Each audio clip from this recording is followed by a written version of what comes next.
الحمد لله نحمده ونستعينه ونستغفره ونعوذ بالله من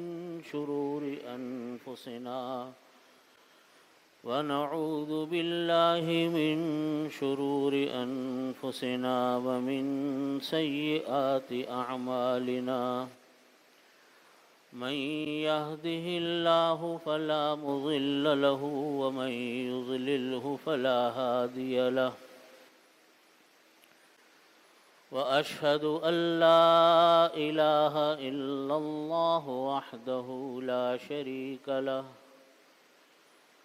وأشهد أن سيدنا وسندنا ومولانا محمدا عبده ورسوله وقال الله تعالى يا أيها الذين آمنوا اتقوا الله حق تقاته ولا تموتن إلا وأنتم مسلمون صدق الله مولانا العظيم وصدق رسوله النبي الكريم ونحن على ذلك من الشاهدين والشاكرين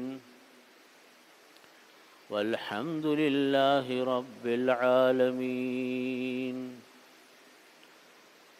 بزرگان محترم،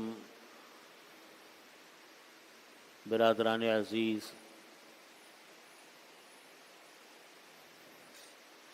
اللہ رب العزت نے تمام انسانوں کے لیے، تمام بنی نوع انسان کے لیے اپنی آسمانی کتابوں کا کہ نازل کرنے کا ایک سلسلہ شروع فرمایا۔ اللہ رب العزت نے اپنی بہت ساری آسمانی کتابیں نازل کیں۔ توریت کو نازل کیا، انجیل کو نازل کیا، زبور کو نازل کیا، قرآن پاک کو نازل کیا۔ تمام آسمانی کتابیں اللہ تعالیٰ نے نازل فرمائیں ان کی تعلیم کے لیے، ان کی تربیت کے لیے نبی کریم صلی اللہ علیہ وسلم اور دیگر انبیاء اکرام علیہ السلام کو اللہ نے دنیا میں نازل فرمایا، بھیجا۔ انبیاء اکرام علیہ السلام کا کام در حقیقت اللہ کی کتاب کی تعلیم دینا ہوتا۔ زبور جب نازل ہوئی تو حضرت داؤد علیہ السلام کو اللہ تعالیٰ نے اس کی تعلیم کے لیے بھیجا۔ توریت نازل ہوئی تو حضرت موسیٰ علیہ السلام کو اس کے ساتھ بھیجا۔ انجیل نازل ہوئی تو حضرت عیسیٰ علیہ السلام کو اس کے ساتھ بھیجا۔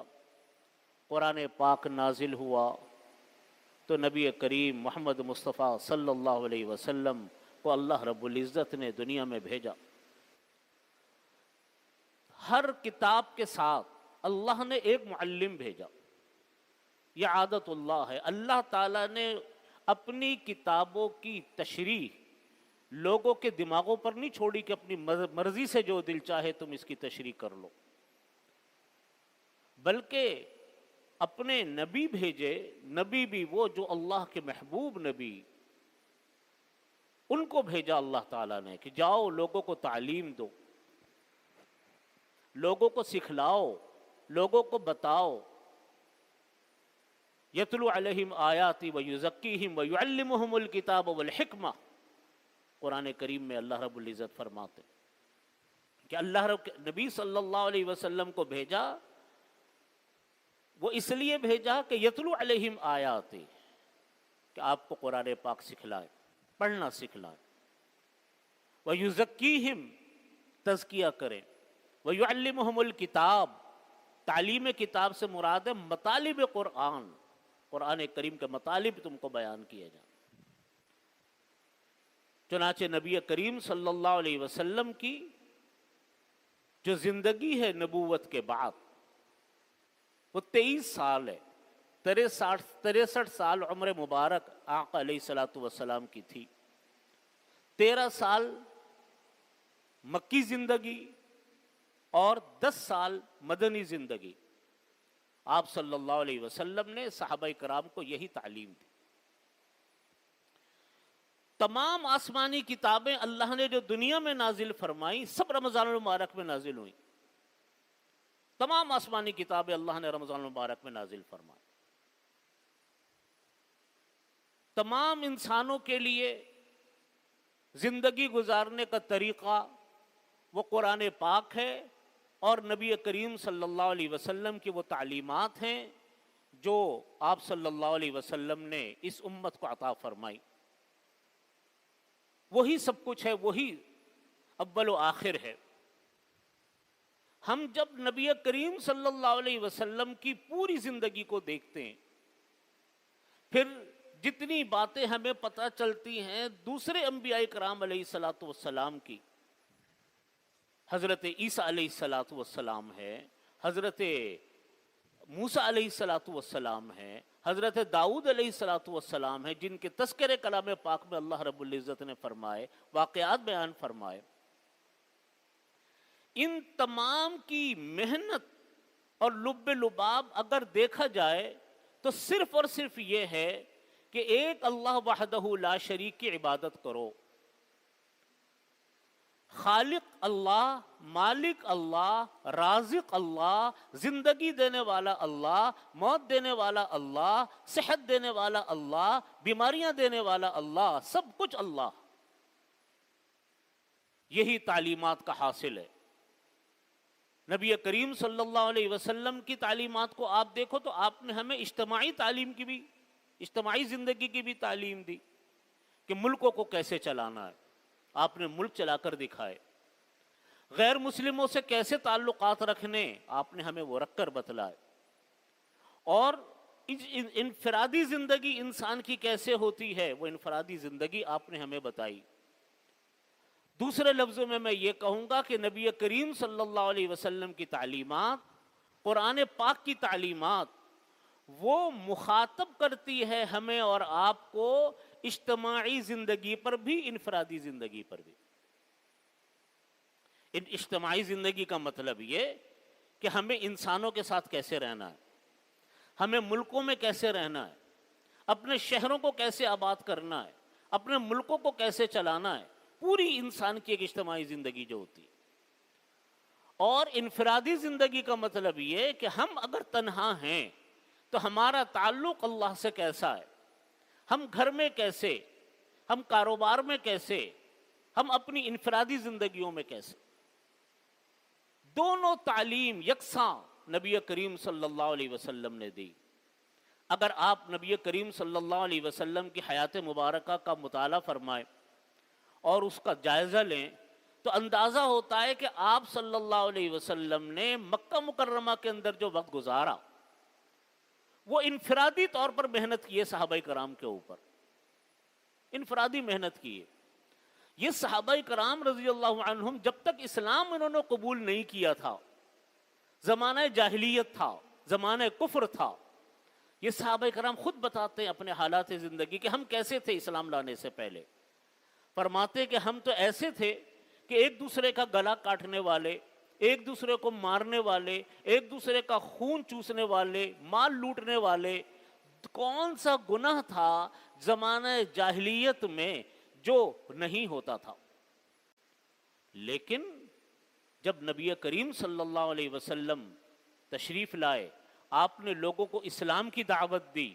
صحابہ کرام, وہی صحابہ کرام جو اس سے پہلے کیسے تھے, اسلام لانے کے بعد ایک ایک صحابی اسلام کا ایسا نمائندہ بنا کہ جہاں چلا گیا اس نے اسلام نافذ کر دیا.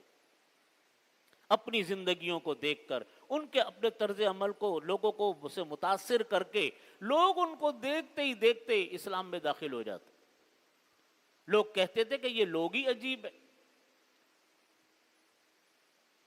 ہمارے مالدیپ کے بارے میں لکھا ہے کہ مالدیپ میں 2 صحابہ کرام رضی اللہ عنہم گئے اور انہوں نے جا کر کوئی دعوت اسلام نہیں دی، کوئی تبلیغ نہیں کی، کوئی جنگ نہیں لڑی، صرف وہاں گئے اور جا کر تجارت کی. لوگ ان کی تجارت کو دیکھ دیکھ کر مسلمان ہونے لگ گئے.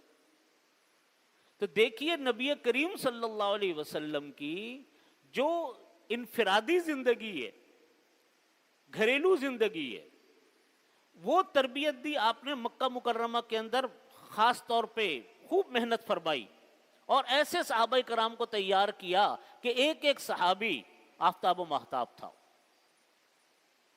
مکہ مدینہ طیبہ کے اندر آئے تو آپ نے اجتماعی زندگی پر توجہ دی، جہاد ہوئے، حکومت قائم فرمائی، سلاطین کو خطوط لکھے، والا نامے بھیجے، علاقوں کو فتح فرمایا. پھر حضرت عمر فاروق رضی اللہ عنہ کا حضرت ابو بکر صدیق رضی اللہ عنہ کا زمانہ آیا، آپ نے وہ سلسلہ آگے بڑھایا. عمر فاروق رضی اللہ عنہ کا زمانہ آیا تو وہ سلسلہ کہاں سے کہاں پہنچا، کسرا فتح ہوا، قیصر فتح ہوا، بڑے بڑے بت، بڑی بڑی سپر پاور طاقتیں وہ فتح ہو گئی. وجہ کیا تھی؟ وجہ یہ تھی کہ پہلے مکہ مکرمہ کے اندر آپ نے محنت فرمائی صحابہ کرام کو کے اوپر انفرادی طور پہ، بعد میں جب وہ تیار ہو گئے ساری دنیا میں بھیجا. اور صحابہ کرام کا بھی حال یہ تھا کہ انہوں نے یہ نہیں تھا کہ اپنی اجتماعی زندگی میں لگ کر اللہ سے تعلق کو کم کر دیا ہو. نہیں، اجتماعی زندگی، سیاسی زندگی، لوگوں کے ساتھ تعلقات جس طرح تھے، لیکن اللہ کے ساتھ جو اپنا انفرادی تعلق تھا وہ اتنا مضبوط تھا کہ یرموک کی جب جنگ ہوئی ہے، یرموک کی جو جنگ تھی یہ شام کی آخری جنگ تھی. پہلے ایک یہ غزوہ موتا ہوا، پھر مختلف جنگیں ہوئی، آخری جنگ جو تھی یرموک کی تھی شام کی. اس زمانے میں کا جو شام تھا وہ اردن، موجودہ شام، اسرائیل، لبنان، ان کا مجموعہ جو تھا یہ ایک شام تھا. تو اس یرموک کی جنگ کے موقع پر کسی نے صحابہ کرام کو دیکھ کر تبصرہ کیا کہ رہبان باللیل و رکبان بالنہار، کہ راتوں کو تو یہ راہب بن جاتے ہیں یعنی عبادت گزار بن جاتے ہیں، اور دن کو یہ بہترین شہسوار ہوتے ہیں. رہبان باللیل و رکبان بالنہار، کہ راتوں کو بہترین راہب یعنی عبادت گزار، اور اور دن کے وقت میں یہ بہترین شہسوار. یہ تعلیم ہمیں نبی کریم صلی اللہ علیہ وسلم سے ملتی ہے. یہی محنت ہمیں اپنے گھروں میں کرنی ہے، یہی محنت ہم میں سے ہر فرد کو کرنی ہے. آج ہمارا معاملہ یہ ہے کہ ہم لوگ اپنے گھروں سے غافل ہیں، اپنے بچوں سے غافل ہیں. نبی کریم صلی اللہ علیہ وسلم دیکھیے کتنا اونچا مقام کہ اللہ کے نبی بھی اور پوری اسلامی ریاست کے سربراہ بھی، اور پھر پوری دنیا کے اندر کام شروع ہو چکا، لیکن اپنے بچوں سے غافل نہیں تھے. روایات میں آتا ہے کہ حضرت فاطمہ رضی اللہ عنہا کے گھر پہ حالانکہ شادی ہو چکی تھی، اور حضرت فاطمہ رضی اللہ عنہا بہت عبادت گزار خواتین میں سے تھیں، صحابیات میں سے تھیں، نبی کریم صلی اللہ علیہ وسلم کی انتہائی چہیتی صحابی بیٹی ان کی. لیکن چونکہ باپ تھے، چونکہ والد تھے، لہٰذا حضرت فاطمہ رضی اللہ عنہا کو گھر میں جا کر شادی کے بعد بھی ان کو جا کر اٹھایا کرتے، اس لیے کہ ہو سکتا ہے کہ کوئی سستی ہو گئی ہو. حالانکہ وہ تو تہجد گزار تھے، راتوں راتوں کو جاگنے والے تھے، لیکن بحیثیت باپ کی اپنی ذمہ داری پوری کرتے. سفر سے تشریف لاتے تو حضرت فاطمہ رضی اللہ عنہا کے گھر پر پہنچتے فوراً، ان کی محبت اولاد کی. ایک مرتبہ تشریف لائے تو ان کے گھر کے اوپر کوئی پردہ پڑا ہوا تھا جس کے اوپر ہلکی سی کوئی تصویر تھی. آپ کا چہرہ انور دیکھتے ہی بالکل بدل گیا. یعنی محبت ایک طرف اور شریعت کا حکم دوسری طرف. حضرت فاطمہ سمجھ گئے کہ میرے سے کوئی غلطی ہو گئی، ان سے معافی مانگی. کہا کہ یا رسول اللہ کیا ہوا؟ آپ نے فرمایا کہ تصویر کیوں ہے پردے کے اوپر؟ ہی کوئی رہ گئی ہوگی، غلطی ہو گئی ہوگی. انہوں نے فوراً اس کو بدل دیا. تو کہاں اللہ کے نبی جو دنیا سے جنگیں لڑ رہے، دنیا کی طاقتوں کو وہ للکارا ہوا، اور کہاں اتنی توجہ اپنی اولاد کے اوپر کہ اولاد سے غافل نہیں ہے۔ حضرت حسن، حضرت حسین رضی اللہ عنہما، نواسے رسول صلی اللہ علیہ وسلم، اتنی محبت آپ سب جانتے ہیں کہ کتنی محبت فرماتے تھے اپنے نواسوں سے۔ جب خطبہ دیتے نبی کریم صلی اللہ علیہ وسلم تو یہ دونوں نواسے آتے یا کوئی ایک آتا، آ کر گود میں بیٹھ جاتا، آپ گود میں لے کر ان کو خطبہ دیتے۔ نماز پڑھاتے تو گود میں لے کے نماز پڑھاتے، رکوع سجدے میں جاتے تو سائیڈ میں بٹھا دیتے، پھر اٹھا لیتے۔ کہیں باہر جا رہے تھے ایک مرتبہ تو حضرت حسن حسین رضی اللہ عنہ سڑک پر کھیل رہے تھے جیسے بچے کھیلتے ہیں، آپ ان کے پیچھے یوں ہاتھ کر کے ان کے پیچھے دوڑ رہے ہیں، ان کو پکڑ رہے ہیں، پھر پکڑ کر ان کو گود میں لیا، ان کو پیار کیا، اتنی محبت۔ لیکن ایک مرتبہ آپ صلی اللہ علیہ وسلم کے گھر میں یہ بچے آئے ہوئے تھے، آپ صلی اللہ علیہ وسلم کے پاس کھجوریں رکھی ہوئی تھی، صدقے کی، زکوٰۃ اور صدقے کی کھجوریں آئی ہوئی تھی تقسیم کے لیے۔ تو بچے تھے نا، انہوں نے اٹھا کر کوئی کھجور منہ میں ڈال لی۔ اب ہم کہتے بھئی چھوٹا بچہ ہے چلو کھا لی، آپ صلی اللہ علیہ وسلم نے فرمایا کخ کخ، تھوکو تھوکو اس کو، ان کو منہ میں سے نکلوا کر تھکوایا۔ اب وہ بچے تھے، پھر فرمایا کہ دیکھو میں نے یہ اس لیے تھکوائیں کہ آل رسول کے اوپر صلی اللہ علیہ وسلم کے آل رسول کے اوپر اللہ نے زکوٰۃ اور صدقات کو منع فرمایا۔ تربیت، یہ ہے تربیت۔ دیکھو وہ بچوں کو بھی یاد رہا کہ میرے منہ سے نکلوا کر تھکوائی تھی آقا کریم علیہ الصلوۃ والسلام نے، نانا نے میرے۔ تو کہاں اجتماعی زندگی کہاں انفرادی زندگی، دونوں کی طرف یکساں توجہ نبی کریم صلی اللہ علیہ وسلم کی۔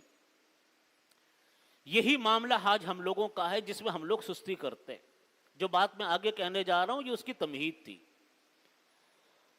آج ہمارے ہاں ہم لوگ، تمام لوگوں کا الا ماشاءاللہ کچھ افراد ضرور مستثنا ہوں گے، ہم لوگ اس کی تو فکر کرتے ہیں اپنے گھر بار میں کہ جی ہم بچوں کو کھانا پینے کا انتظام کر دیں، ان کے کپڑے چیزوں کا اہتمام کر لیں۔ یقیناً یہ بھی ایک باپ کی ذمہ داری ہے، گھر کے بڑے کی ذمہ داری ہے۔ لیکن ہمارے بچے کیا نماز پابندی سے پڑھتے ہیں؟ کیا ہمارے بچے تلاوت کلام پاک پڑھنا جانتے ہیں؟ ان کو قرآن پاک صحیح طریقے سے پڑھنا آتا ہے؟ اس کی طرف آج ہماری کسی کی توجہ نہیں ہے الا ماشاء اللہ۔ ہم نے اپنے بچوں کو اسکولوں میں داخل کیا اور یہ دیکھے بغیر کہ اسکولوں میں بچے تعلیم کیا حاصل کر رہے ہیں، وہ سیکھ کیا رہے ہیں۔ میں آپ سے سچ عرض کرتا ہوں کہ تعلیم کے نام پر جہالت سکھائی جا رہی ہے آج کل۔ بہت سارے تعلیمی اداروں میں اگر وہ بچے جب پڑھ کر نکلتے ہیں تو نہ ان کے پاس اخلاق ہوتا ہے، نہ ان کے پاس تربیت ہوتی ہے، نہ ان کے پاس دین کی کوئی ادنا سی تعلیم ہوتی ہے۔ ان کو پتہ ہی نہیں ہوتا قرآن پاک کہتے کس کو اور پڑھتے کس طریقے سے، ان کو علم ہی نہیں ہے۔ اب کہنے کو ماں باپ مطمئن ہے کہ ہم نے اپنے بچوں کو اسکولوں میں داخل کر کے تعلیم یافتہ بنا دیا۔ آج بے شمار افراد ہم سے ملتے ہیں، بڑے اونچے گھرانے کے لوگ ملتے ہیں، ان کے بچے بہت اعلیٰ تعلیم یافتہ اداروں میں تعلیم حاصل کرتے ہیں، لیکن سب ایک بات کی شکایت کرتے ہیں کہ ہمارے بچے ادب و آداب سے بالکل ناواقف ہیں، اسلامی دین اسلام سے بالکل ناواقف ہے۔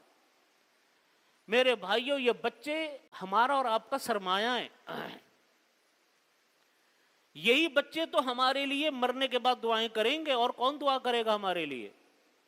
حدیث شریف میں نبی علیہ الصلوۃ والسلام نے فرمایا کہ مرنے کے بعد جس چیز کا ثواب انسان کو قبر میں پہنچتا رہتا ہے، ان میں ایک چیز انسان کی اولاد ہے جو مرنے کے بعد اس کے لیے دعا کرے گی۔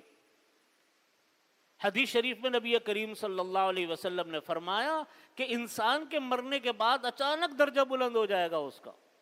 وہ کہے گا اللہ تعالیٰ سے کہ یا اللہ انا حاضی، یہ میرا درجہ کیسے بلند ہو گیا؟ اللہ تعالیٰ فرمائیں گے تمہاری اولاد نے تمہارے لیے ایصال ثواب کیا تھا، دعا کی تھی۔ آج ہم لوگ اپنے بچوں کی اور اپنے گھر کی اور اپنے آپ کی انفرادی زندگی سے بالکل غافل ہیں۔ کوئی توجہ ہماری نہیں ہے اپنی اولاد کے اوپر، ان کی تعلیم و تربیت کے اوپر۔ نتیجہ کیا ہے؟ میں ایک بات دیکھتا ہوں، بہت سوچتا بھی ہوں کہ یہ کیوں فرق ہے ہمارے ہاں.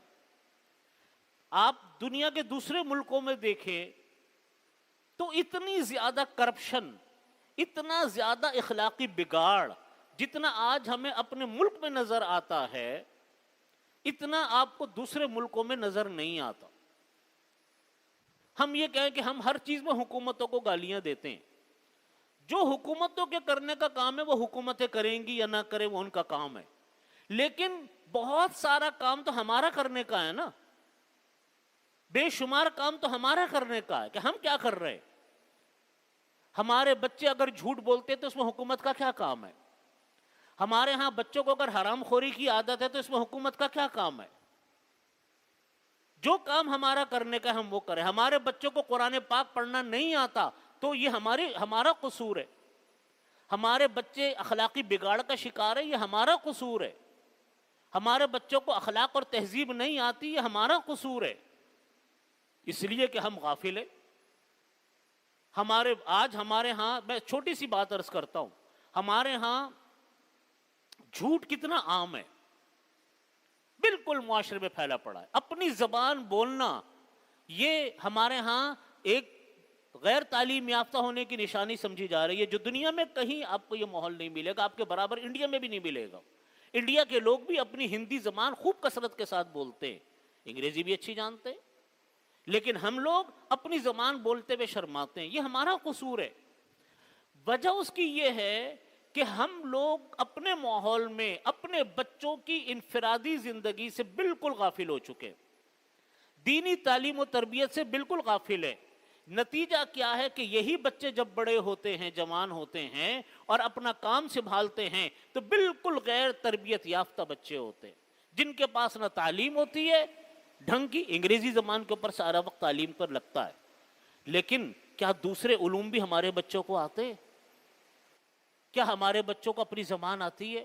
ہمارے بچوں کو اپنا کلچر آتا ہے؟ آپ دیکھ لیجئے، نہیں آتا. آج ہمارے ہاں بڑے بڑے پروجیکٹ شروع ہوتے ہی ناکام ہو جاتے، باہر سے ماہرین بلوانے پڑتے ہیں. سوال یہ کہ ہمارے تعلیمی ادارے کدھر گئے؟ ہماری تربیت کے گاہیں کدھر گئیں؟ ہماری یونیورسٹیاں کدھر گئیں؟ آج ہمارے ہاں علماء پہ تو بہت اعتراض ہے کہ سائنس نہیں پڑھاتے. ہم ان کو کہتے ہیں کہ ہم نے دعویٰ بھی کبھی نہیں کیا سائنس پڑھانے کا. ہم نے کب کہا آپ کو کہ ہم سائنس پڑھائیں گے؟ ہم نے کب مدرسے میں کہا تھا کہ ہم مدرسہ اس لیے کھولا ہے آپ کو سائنس پڑھائیں گے؟ ہمارے علماء پہ یہی اعتراض ہے نا، آپ سائنس نہیں پڑھاتے. میں ان لوگوں سے کہتا ہوں کہ آپ کی یونیورسٹیز، آپ کے تعلیمی ادارے جو اس کے اندر کے سائنس کے ڈپارٹمنٹ قائم ہیں، جن کے کروڑوں اربوں روپے کے بجٹس ہیں، ان کا رزلٹ آپ ہمیں بتائیں کہ اس نے کتنے سائنسدان پیدا کیے.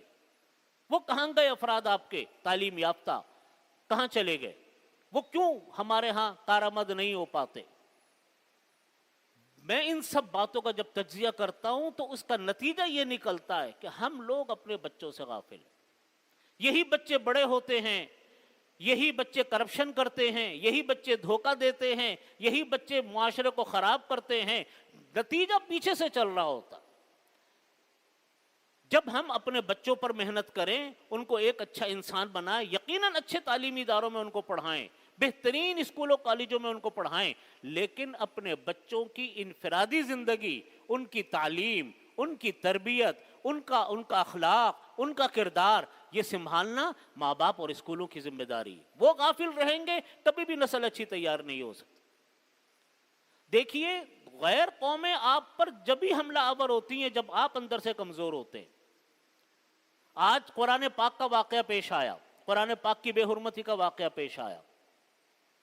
ساری دنیا احتجاج کرتی ہے، ہم بھی سخت احتجاج کرتے ہیں پوری دنیا سے، اور ہم یہ کہتے ہیں کہ یہ انتہائی مذموم طریقہ ہے، ناقابل برداشت طریقہ ہے ان لوگوں کا جنہوں نے یہ حرکت کی. ہم اس ملک سے بھی احتجاج کرتے ہیں، اس قوم سے بھی احتجاج کرتے ہیں، ان لوگوں سے بھی احتجاج کرتے ہیں، اور پوری دنیا کو یہ باور کرانا چاہتے ہیں کہ اسلام اور قرآن ایک انتہائی مقدس کتاب، ایک انتہائی مقدس مذہب ہے. یہ کبھی بھی اجازت نہیں دیتا کسی بھی رسول کی، کسی بھی نبی کی شان میں توہین کرنے کی. یہ ہمارا ایمان ہے، یہ ہمارا عقیدہ ہے کہ تمام انبیاء کرام برحق ہیں، تمام آسمانی کتابیں برحق ہیں. ہاں یہ الگ بات ہے کہ وہ تمام آسمانی کتابیں جو قرآن کے علاوہ تھی وہ اپنے وقت تک تھیں، اپنے وقت کے بعد منسوخ ہو گئی، لیکن مقدس اسی طرح ہے، ان کی عظمت اسی طرح، ان کی عزت اسی طرح، تمام انبیاء کرام علیہ الصلوۃ والسلام نبی برحق ہیں، ان کی عزت، ان کی عظمت ہمارا ایمانی اور مذہبی فریضہ ہے، لیکن یہ الگ بات ہے کہ وہ ان کی تعلیمات منسوخ ہو گئی، پھر نبی کریم صلی اللہ علیہ وسلم کی تعلیمات آ گئی۔ لیکن تمام مذاہب میں یہ بات ہے، ہم شدید احتجاج کرتے ہیں پوری ان لوگوں سے جو لوگ اس مذموم مقاصد میں مبتلا ہے، اور یہ بات دنیا کو معلوم ہے، یہ بات دوبارہ کہنے کی ضرورت نہیں ہے، لیکن ہم پھر کہتے ہیں یہ بات کہ قرآن پاک کو کوئی کچھ نہ کچھ کر لے، کبھی کوئی قرآن پاک کا نہیں بگاڑ سکتا، وہ ملک ختم ہو جائے گا، وہ لوگ ختم ہو جائیں گے، وہ لوگ مٹ جائیں گے، قرآن پاک نہ مٹا ہے نہ انشاءاللہ کبھی مٹے گا۔ لیکن میں یہ بات آپ سے کہنا چاہتا ہوں کہ دوسری قومیں آپ کے دین پر اسی وقت حملہ آور ہوتی ہیں جب آپ اندر سے کمزور ہوتے ہو۔ سازشیں کیا نبی کریم صلی اللہ علیہ وسلم کے خلاف کم ہوئی؟ آپ مجھے بتائیے، کوئی ایک سازش تھی؟ جب سے نبی کریم صلی اللہ علیہ وسلم تشریف لائے، سازشیں ہی سازشیں، جنگیں ہی جنگیں، لڑائیاں ہی لڑائیاں، کوئی کمی تھی؟ لیکن وہ صحابہ کرام اندر سے مضبوط تھے، کسی نے ان کو کچھ نہیں بگاڑا۔ کوئی برا بھلا کہتا رہے، سورج کو پر تھوکنے والے سے سورج کو کوئی نقصان تھوڑی ہوتا ہے۔ لیکن آج یہ واقعات بہت کثرت سے پیش آ رہے ہیں، وجہ کیا ہے کہ وہ جانتے ہیں کہ مسلمان نہ اپنے قرآن پڑھنا جانتا ہے نہ عمل کرنا جانتا، محبت تو ہے، ایمان تو ہے، محبت بھی ہے، لیکن پڑھنا نہیں جانتا صحیح طرح، نہ عمل کرنا جانتا ہے، تو دوسروں کو ہمت ہو رہی ہے۔ میرے بھائیو، اس کا جواب عملی طور پر بھی دینا ہے، اور دنیا کو یہ باور بھی کرانا ہے کہ ہم ان طریقوں کو بہت مذموم سمجھتے ہیں، اور ہمارا قرآن پر عقیدہ اور ایمان مضبوط ہے، اور ہم قرآن پاک پڑھنا بھی جانتے ہیں، عمل کرنا بھی جانتے ہیں۔ دوسری بات یہ کہ ان جیسے مواقع پر ہمارے ہاں احتجاج کے جو طریقے ہیں وہ بالکل غلط ہیں۔ ہم احتجاج کرتے ہیں اپنے بھائیوں کی گاڑیوں کو آگ لگا کر، اپنے مسلمان بھائیوں کی دکانوں کو آگ لگا کر۔ میرے بھائیوں، جن کی دکانوں کو گاڑیوں کو آپ آگ لگانے کوئی لوگ جاتے ہیں، اگر وہ تو اپنے ہی بھائی ہیں، ان کا تو خود ایمان ہے قرآن پر، ان کا خود ایمان ہے اسلام پر، ان کو آگ لگا کر نقصان پہنچا کر یہ کوئی احتجاج نہیں ہے۔ احتجاج یہ ہے کہ پوری دنیا کے سامنے اپنی آواز اٹھائیں، اپنے بچوں کو قرآن پڑھائیں، اپنے بچوں کو بہترین عالم اور قاری بنائیں، ان کو بہترین سائنٹسٹ بنائیں، ان کو بہترین ماہر بنائیں دینی دنیاوی علوم کا۔ یہ اس کا جواب ہے۔ دنیا کو بتائیں کہ دیکھو الحمدللہ آپ نے ایک قرآن جلایا، انشاءاللہ قرآن کو کچھ نہیں ہونا، نہ کبھی ہوا نہ انشاءاللہ کبھی ہوگا، لیکن ہمارے بچوں کے اندر زندگی کی لہر پیدا ہوئی ہے، اور ہم ان کی مصنوعات کا اور جو احتجاج کے طریقے وہ ہم کریں، بشرطیہ کہ اپنے لوگوں کی جان، اموال اور ان کو املاک کو نقصان نہ پہنچائے۔ اللہ تعالی ہمیں عمل کی توفیق عطا فرمائے۔ وآخر دعوانا الحمدللہ رب العالمین۔